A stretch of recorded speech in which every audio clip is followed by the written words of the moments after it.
High-profile data breaches, ransomware attacks, and increased exposure stemming from home working have thrust cyber insurance into the full glare of the limelight over the last 18 months.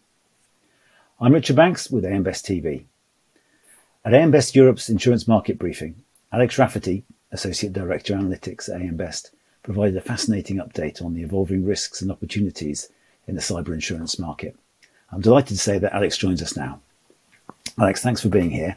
Can you start off by telling us a little bit about the cyber insurance market? Sure. Thanks, Richard.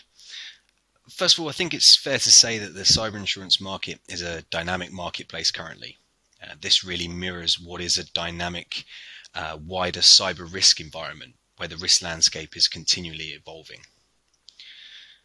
Global estimates for annual costs related to instances of cybercrime continue to rise, and we're estimating in 2020 at over $1 trillion US, and that compares to around $600 billion US annually back in 2017.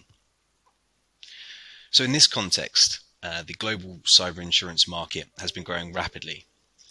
In 2020, total global cyber insurance premiums were estimated at around $7 billion US, and that compares to around $2 billion US back in 2015. And what we've seen over this period is the purchase of cyber insurance really evolving, growing from an endorsement on a policy to a central part of an organization's insurance purchasing decision. And the cyber insurance market really shows little sign of slowing down, with market estimates pointing to further growth in the segment and estimates of around $20 billion US in total premiums by 2025. I think this really shows the potential for the segment, and that growth has been and is expected to be driven by increasing demand for cyber insurance products, as well as what is a strong premium rate environment currently.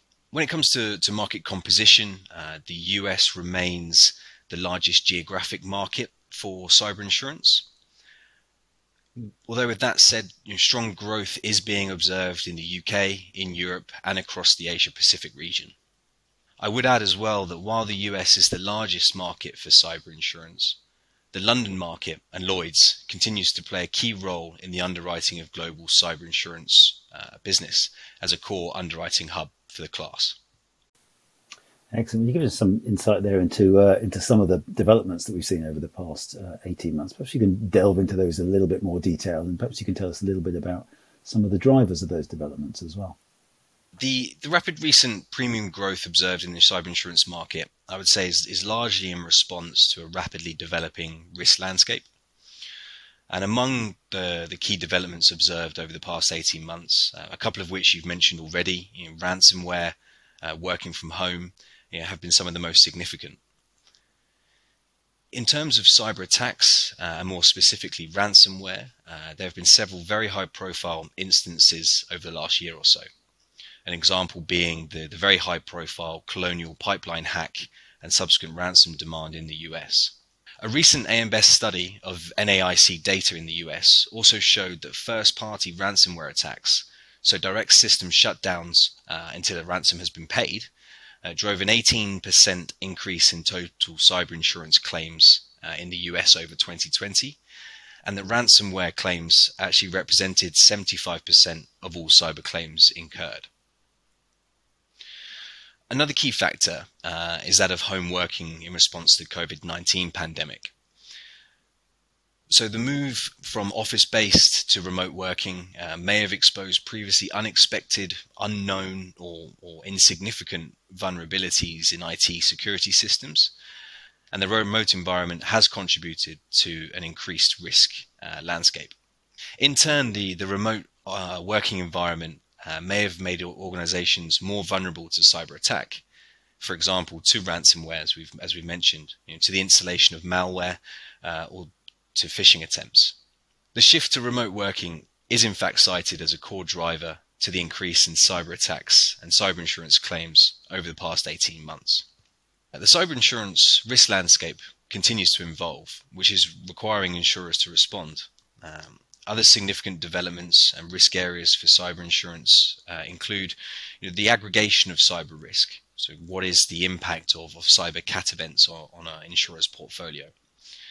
contract language, responding to so-called silent cyber coverages, and regulatory developments. And we've seen enforcements of more stringent data and individual privacy laws in many jurisdictions around the globe.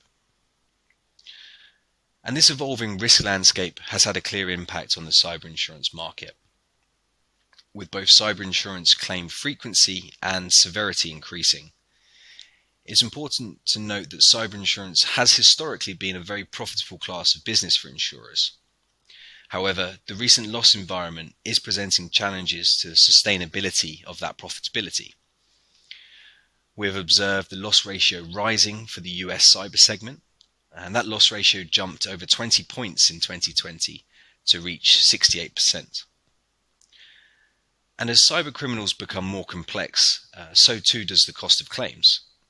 Defense and containment costs related to cyber incidents have been rising ahead of inflation, while incident costs and the ransoms demanded themselves in ransomware cases have increased year on year since 2016. You talked a little bit about some of the challenges that are out there facing both insurers and their customers. Can you tell us a little bit about how the insurance industry is geared up to deal with those challenges, particularly the challenges facing the customers? I would say that while the cyber insurance market is presenting a rapidly evolving risk landscape, it's also a segment which is presenting opportunity and is one that is set to grow. So insofar as insurers are geared up to address the challenges that opportunity presents, I think we've seen a number of factors. We've seen insurers significantly increasing cyber insurance premium rates over the past 18 months. And that's largely in response to some of those direct loss costs and challenges faced that we've talked about previously. Those premium rate increases have continued to accelerate through the first half of 2021. However, I think it's important to note that the premium rates alone are not considered enough to tackle the growing complexity of cyber insurance and respond to the needs of customers. In this regard, how well prepared the industry and individual insurers are to deal with the challenges really comes down to the strength of enterprise risk management capabilities. So we view ERM as critical to managing the risks involved in cyber insurance.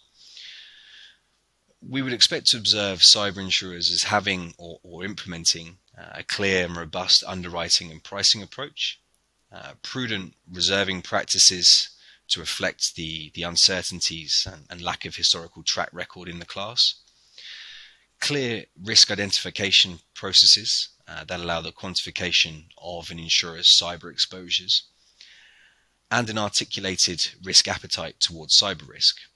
So how much an insurer is willing to lose because of a cyber event, with the accompanying risk controls in place to limit losses arising from such an event so that they don't breach an insurer's appetite.